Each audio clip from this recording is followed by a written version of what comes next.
പ്രിയപ്പെട്ടവരെ, എല്ലാവർക്കും നമസ്കാരം. റിലീഫ് പബ്ലിക്കേഷൻസ് പുറത്തിറക്കിയിട്ടുള്ള എൻ്റെ അനുഭവം ഓർമ്മ യാത്ര എന്ന ഈ പുസ്തകത്തിലുള്ള ഒരു ചെറിയ അനുഭവമാണ് ഞാൻ വായിക്കുന്നത്. കുറേ അനുഭവങ്ങളുടെ കുറിപ്പുകളാണ്. അപ്പം ഞാൻ എപ്പോഴും ഒരുപാട് യാത്ര ചെയ്യുന്ന ആളാണെന്ന് പലർക്കും അറിയാം. അപ്പോൾ ഈ യാത്രക്കിടയിൽ ഞാൻ കണ്ടുമുട്ടിയിട്ടുള്ള ഒരു പെൺകുട്ടിയുടെ മുഖം, കാരണം ഇന്ന് നടക്കുന്ന ഒരുപാട് സമൂഹത്തിൽ നമ്മുടെ മനസ്സിനെ വേദനിപ്പിക്കുന്ന, ആത്മാവിനെ മുറിവേൽപ്പിക്കുന്ന ഒരുപാട് സംഭവങ്ങൾ നമുക്ക് ഓർമ്മ വരുത് വായിക്കുമ്പോൾ. ഇത് ഈ പുസ്തകത്തിൻ്റെ ഇതിന് ഞാൻ പേരിട്ടിരിക്കുന്നത് നീലലോചനയുടെ കണ്ണുകൾ എന്നാണ്. ജീവിതം ഒരു സമർപ്പണമാണ്, അനുഭവം ആചാര്യനും. ആനന്ദ ദുഃഖങ്ങൾ, യാതനകൾ, രോഗം, മരണം ഇവയെല്ലാം ജീവിതമാകുന്ന ചുഴിയിൽ കറങ്ങിക്കൊണ്ടിരിക്കുകയാണ്. തിളച്ചുമറിയുന്ന അനുഭവങ്ങളുടെ ചൂളയിലാണെന്ന് തോന്നും എഴുത്തുകാർ തങ്ങളുടെ സൃഷ്ടികളെ ഊതിക്കാച്ചിയെടുക്കുന്നത്. സമകാലിക ജീവിതത്തെ സമീപിക്കുവാൻ ഒരു ജനതയെ സജ്ജരാക്കുകയാണല്ലോ അവർ ചെയ്യുന്നത്. യുഗത്തിൻ്റെ വെല്ലുവിളി കേൾക്കുന്ന കവി സമൂഹത്തിൻ്റെ കഥനത്തിലും ശ്രദ്ധാലുവാണ്. ഈ എളിയ ജീവിതത്തിൽ ഒരുപാട് യാത്രകൾ ചെയ്യുവാൻ ഇത് എഴുതുന്നവൾക്ക് സാധിച്ചിട്ടുണ്ട്. ഓരോ യാത്രയും എന്തെന്ത് അനുഭവങ്ങളാണ് നമ്മളിൽ കൊണ്ടുവന്ന് ചൊരിയുന്നത്. യാത്രയിൽ ഓർക്കുന്നതിനേക്കാൾ മറന്നു പോകുന്ന മുഖങ്ങളാണ് അധികം. എന്നാൽ മനസ്സിൽ ഒരിക്കലും മാച്ചു കളയാനാവാത്ത ഒരു മുഖമുണ്ട്. ആ മുഖത്ത് ചകിതമായ കണ്ണുകളിൽ പാളുന്ന അഗ്നി ഇന്നും എൻ്റെ ആത്മാവിനെ പൊള്ളിച്ചു കൊണ്ടിരിക്കുന്നു. അത് നീലലോചനയുടെ മുഖമാണ്. അവളെ ഏത് വർഷം ഏത് ദിവസമാണ് കണ്ടത് എന്ന് ഓർമ്മയില്ല. ചെന്നൈയിൽ നിന്ന് ഞാൻ തനിച്ച് കോഴിക്കോട്ടേക്ക് വരുന്നു. ഞാനേതോ എഴുത്തിൻ്റെ പണി തീവണ്ടിയിലിരുന്ന് തീർക്കുകയാണ്. ജീവിതത്തിൽ ഒറ്റ നിമിഷവും പാഴാക്കുവാനില്ല എന്ന് വിശ്വസിക്കുന്ന ഞാൻ യാത്രയിലും എൻ്റെ എഴുത്തുപണികളുടെ തയ്യാറെടുപ്പുകൾ ചെയ്യും. വായനയേക്കാൾ എഴുത്തുപണികളാണ് യാത്രക്കിടയിൽ ഞാൻ ചെയ്ത് തീർക്കുക. അതുകൊണ്ട് തന്നെ സഹയാത്രികരോട് അധികം അടുക്കാനും സംസാരിക്കാനും എനിക്ക് കഴിയാറുമില്ല. എതിർവശത്തൊരു മധ്യവയസ്കയും കൊച്ചു പെൺകുട്ടിയുമാണ്. അവരുടെ മുഖമൊന്നും ശ്രദ്ധിക്കാൻ കഴിഞ്ഞിട്ടില്ല. തമിഴ്നാട്ടിലെ ഏതോ സ്റ്റേഷനിൽ നിന്നും കയറിയതാണ്. പിറ്റേന്ന് എഴുതി കൊടുക്കേണ്ടുന്ന ഏതോ മാറ്ററിൻ്റെ പണിപ്പുരയിലാണ് ഞാൻ. സോറി, ഞാൻ എൻ്റെ സൂട്ട് കേസ് ഒന്നെടുത്തോട്ടെ? എതിർവശത്തിരുന്ന സ്ത്രീ എന്നോട് ഇംഗ്ലീഷിൽ ചോദിച്ചു. പിന്നെന്താ? ഞാൻ കാലുകൾ ഒതുക്കി വെച്ചു കൊടുത്തു. അവർ പുഞ്ചിരിയോടെ നന്ദി പറഞ്ഞു. അപ്പോഴാണ് അവരുടെ മനോഹരമായ മുഖവും നിരയൊത്ത പല്ലുകളും ഞാൻ ശ്രദ്ധിച്ചത്. വളരെ ലളിതമായ എന്നാൽ ആകർഷകമായ വേഷം, കുലീനമായ പെരുമാറ്റം, സ്ഫുടതയുള്ള ഉച്ചാരണം. ഞാനും ചിരിച്ചു. സൂട്ട്കേസ് തുറന്ന് ഒരു ചുവന്ന സ്വെറ്റർ വലിച്ചെടുത്ത് അവർ തിരികെ എതിർ സീറ്റിൽ വന്നിരുന്നു. ഞാൻ വീണ്ടും എഴുത്തിലേക്ക് തിരിയാൻ തുടങ്ങുമ്പോൾ അവർ ചോദിച്ചു, ടീച്ചറാണോ? ഞാൻ ചിരിച്ചു. അല്ല, ഞാൻ ഒരു ബാങ്ക് ഉദ്യോഗസ്ഥയാണ്. അപ്പോൾ അവർക്ക് ബാങ്കിനെ കുറിച്ചറിയണം, അതും പറഞ്ഞു കൊടുത്തു. അവരുടെ മൊബൈലിലേക്ക് ഒരു കോൾ വന്നു. സംസാരിച്ചത് ഹിന്ദിയിലാണ്. ഹിന്ദിക്കാരിയാണെന്നറിഞ്ഞപ്പോൾ പിന്നെ ഹിന്ദിയിലായി സംഭാഷണം. എനിക്കൊരു കൂട്ടുകാരിയുണ്ട്, വിനീത. നിങ്ങൾ ചിരിക്കുമ്പോൾ അവളെ ഓർമ്മ വരുന്നു. ശകുന്തള ദീദി പറഞ്ഞു. നിങ്ങൾ എന്താണ് എഴുതുന്നത്? ഒരു ലേഖനം. എഴുത്തുകാരിയാണോ? അതെ. എങ്കിൽ നിങ്ങൾ ഇവളെക്കുറിച്ച് എഴുതുമോ? അപ്പോഴാണ് കൂടെയുള്ള പെൺകിടാവിനെ ഞാൻ ശ്രദ്ധിച്ചത്. AC-യുടെ തണുപ്പിൽ അവളുടെ കീഴ്ത്താടി കുറേശ്ശെ കിടുകിടുത്തു. എൻ്റെ പേര് ശകുന്തള. ഞാൻ ദില്ലിക്കാരിയാണ്. നിങ്ങൾ ചെറുപ്പമല്ലേ, എന്നെ ദീദി എന്ന് വിളിക്കാം. ഞാൻ അത്ര ചെറുപ്പമൊന്നുമല്ല. ഇനി പറയൂ ദീദി, മോളുടെ പേരെന്താണ്? നീലലോചന. അവൾക്ക് AC-യുടെ തണുപ്പ് പിടിക്കുന്നില്ല. ഞാൻ അവളെ ഒന്ന് പുതപ്പിച്ചോട്ടെ? ദീദി അവളെ നീലലോചനയെ പുതപ്പിച്ചു. കുട്ടി കിടന്നോളൂ. ദീദി അവളെ ആ ബർത്തിൽ കിടത്താൻ നോക്കി. വേണ്ട, ഞാൻ ഇരുന്നോളാം, പെൺകുട്ടി തമിഴിൽ പറഞ്ഞു. ഓഹോ, അപ്പോൾ മകളല്ല, ഞാൻ മനസ്സിൽ വിചാരിച്ചു. എന്നാൽ മകളെ നോക്കുന്നതിനേക്കാൾ എത്ര നന്നായി ദീദി അവളെ ശ്രദ്ധിക്കുന്നു. നീലലോചന വിടർന്ന കണ്ണുകൾ എന്നെ നോക്കി. വഷിയെഴുതാത്ത കറുത്ത കണ്ണുകൾ, വടിവത്ത പുരികം, അവളുടെ കണ്ണുകളിൽ ഏതോ ഭീതി ആളിക്കത്തുന്നത് പോലെ. ഏതോ പരിഭ്രമത്താൽ അവൾ ഇടയ്ക്കിടെ ആ ചുവന്ന ഷോളിൽ തെരിപ്പിടിച്ചു. മുഖത്താകെ ചോര കക്കിയ പാടുകൾ. ഇനി വല്ല ചർമ്മരോഗവുമാണോ? എന്താണ് നീലലോചനയുടെ മുഖത്താകെ പാടുകൾ? വല്ല അപകടവും? ഇനി ആക്സിഡന്റ്? ദീദി ദീർഘമായി നിശ്വസിച്ചു. അപകടം തന്നെ, എന്നാൽ ആക്സിഡന്റ് അല്ല.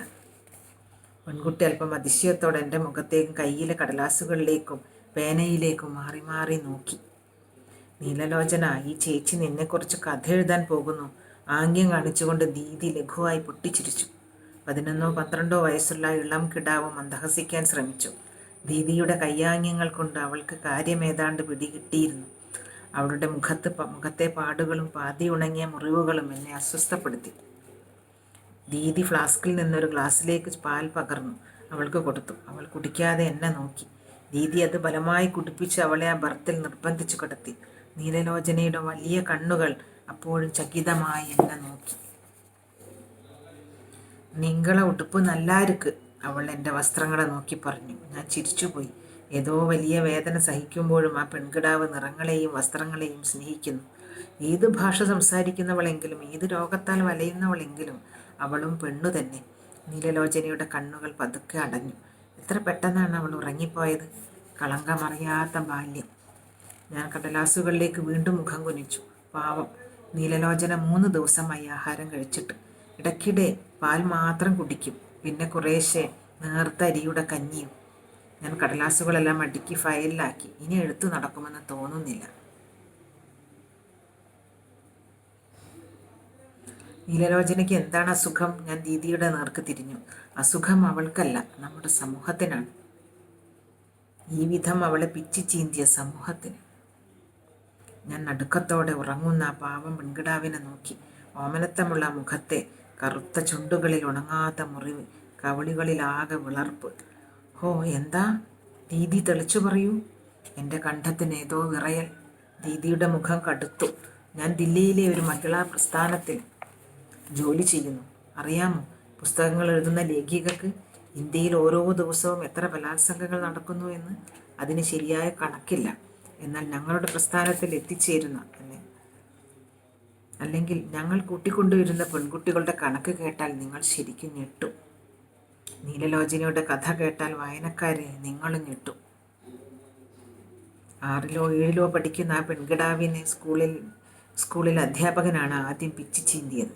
കണക്ക് പഠിപ്പിക്കാനെന്ന് പറഞ്ഞ് അവളെ സ്കൂളിൽ നിന്നും അയാളൊരു ലോഡ്ജ് മുറിയിൽ എത്തിച്ചു.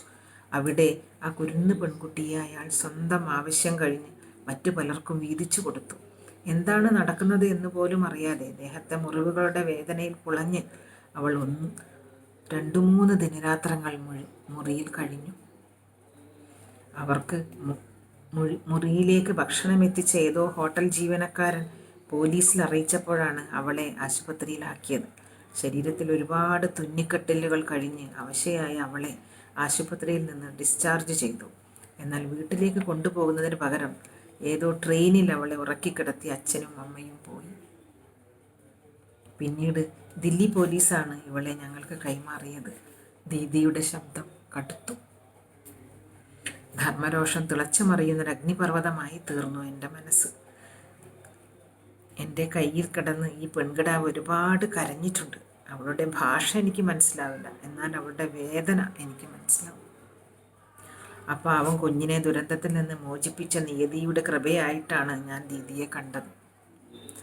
അതോ ദീദി ഇപ്പോൾ എവിടെ നിന്ന് വരുന്നു? അതോ അവൾക്ക് ഒരേ കരച്ചിൽ. അച്ഛനെ കാണണം, അമ്മയെ കാണണം. എത്ര നാളത്തെ അധ്വാനമാണെന്നോ. ഒരുവിധം അവളുടെ നാടും വീടും കണ്ടെത്തി. എന്നാൽ അച്ഛനും അമ്മയും അവളെ ഏൽക്കാൻ തയ്യാറായില്ല. താഴെയുള്ള കുട്ടികളുടെ ഭാവിയും നശിക്കുമെന്ന് അവർ നീലലോചനയോട് മിണ്ടിയില്ല. സാരമില്ല മകളെ എന്ന് തലോടിയില്ല. അവൾ തിരസ്കൃതയാണെന്ന് നീലലോചനയ്ക്ക് മനസ്സിലായി. അതിനുശേഷം അവൾ ആഹാരം കഴിക്കാൻ കൂടി തയ്യാറാവുന്നില്ല. ഇനി നിങ്ങൾ ഇവളെ എന്തു ചെയ്യും? ഞാൻ അറിയാതെ ചോദിച്ചു പോയി.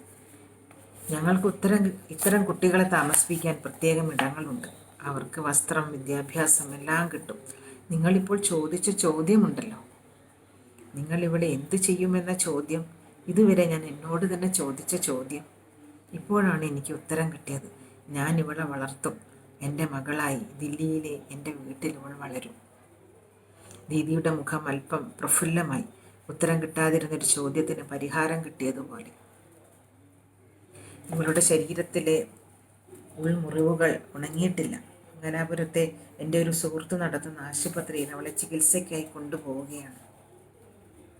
ശകുന്തള ദീദി ഏതോ ചിന്തകളിൽ മുഴുകി കർട്ടൻ വകഞ്ഞ് പുറത്തേക്ക് നോക്കിയിരുന്നു. സ്നേഹം കുത്തി നിറച്ച ബാണ്ഡവുമായി മല കയറുകയാണോ അവർ? രക്തപാനാസക്തിയുള്ള മൃഗങ്ങൾ കുത്തിപ്പറിക്കുന്ന എത്രയോ നീലലോചനമാർക്ക് കാവലാളാകുന്ന ഇത്തരം സ്ത്രീജന്മങ്ങൾ നമ്മുടെ നാടിൻ്റെ പാപക്കറകൾ കഴുകി വെടുപ്പാക്കുകയാണ്. പതിതരുടെ മാനസിക മണ്ഡലങ്ങളിൽ അവർ വിപ്ലവം സൃഷ്ടിക്കുകയാണ്. മനുഷ്യജീവിതത്തിൻ്റെ മൗലികമായ ദുഃഖാത്മകത എന്ന ശാശ്വത സത്യത്തെ ഞാൻ തിരിച്ചറിയുകയാണ്. ഭൗതിക ശരീരം അഗ്നിയിൽ ഭസ്മമായാലും ബാക്കിയാവുന്ന എന്തോ ഒന്ന്, അതിനായിട്ടാവണം നമ്മുടെ ജീവിത പ്രയത്നം. നമ്മുടെയൊക്കെ ജീവിതം എന്ന പന്തങ്ങൾ അന്യരുടെ ജീവിതത്തെ പ്രകാശമാനമാക്കുവാനാണ്, ഭസ്മീകരിക്കുവാനല്ല. ചോരമണക്കുന്ന അനുഭവങ്ങൾക്ക് ഇരയായ നീലലോചനയെ ഞാൻ പുതിയ അർത്ഥത്തിൽ നോക്കിക്കണ്ടു. ചോരപ്പുഴകളെക്കുറിച്ചുള്ള ദുസ്വപ്നങ്ങളിൽ നിന്ന് അവൾ മോചിതയാകാൻ പോകുന്നു. പെട്ടെന്ന് ഉറങ്ങുന്ന നീലലോചനയുടെ മുറിവുണങ്ങാത്ത ചുണ്ടിൻ്റെ ഓരത്ത് ഒരു പുഞ്ചിരി തെളിഞ്ഞു. ദേവലോകം തുറക്കാനുള്ള താക്കോൽ കണ്ടെത്തിയതുപോലെ ഒരാഹ്ലാദം ആ മുഖത്ത് തെളിഞ്ഞു. എന്തുകൊണ്ടോ ആ ചിരി എൻ്റെ നെഞ്ചിലെ നീറ്റൽ കൂട്ടുകയാണ്. ഉറക്കത്തിൽ പെട്ടെന്ന് കണ്ണുകൾ തുറന്ന് അവൾ എന്നോട് ചോദിച്ചു, നിങ്ക എന്നെപ്പറ്റി കഥ എഴുതിനിങ്ങളാ? ഇല്ല മകളെ, ഇതുവരെ നിന്നെക്കുറിച്ചൊരു കഥ എഴുതുവാൻ എനിക്ക് ചെങ്കുറപ്പുണ്ടായിട്ടില്ല. എങ്കിലും അനേക നീലലോചനമാരുടെ കഥകൾ മിക്കവാറും ദിവസങ്ങളിൽ പത്രത്താളുകളിലൂടെ ശോണജ്വാലകളായി എൻ്റെ ആത്മാവിനെ പൊള്ളിച്ചുകൊണ്ടിരിക്കും. ഉൾപ്പെട്ടവരെ എല്ലാവർക്കും നന്ദി.